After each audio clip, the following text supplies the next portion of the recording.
canti, le lacrime, le fiaccole accese che trafiggono un buio disperato.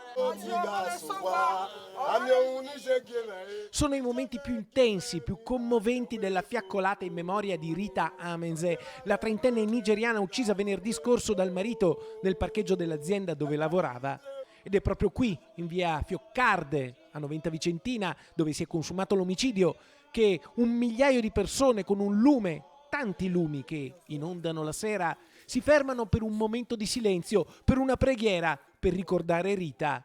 Ci sono i familiari, gli amici, le colleghe di lavoro e poi una folla di gente venuta da tutto il Vicentino per stringersi in questo momento di dolore, per lanciare un segnale contro la violenza sulle donne a poche ore da un altro terribile omicidio, quello di Alessandra Zorzin. 2 omicidi nel nostro territorio in pochissimo tempo ci stanno veramente sconvolgendo e quindi dobbiamo veramente ripensare a determinati aspetti legati soprattutto alla scuola, legati alla famiglia. Dobbiamo tutti porci degli interrogativi. Domande a cui l'insensatezza della violenza, della furia omicida non può dare risposta. A Noventa, nel silenzio, parlano questi lumi.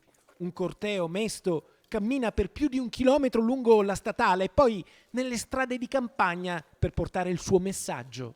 Una fiaccola per dire che la comunità di Noventa, ma non solo la comunità di Noventa, sono contro ogni forma di sopruso di violenza contro le donne. Tanti i sindaci che hanno camminato in silenzio con la fascia tricolore per rappresentare i cittadini di tutto il Vicentino.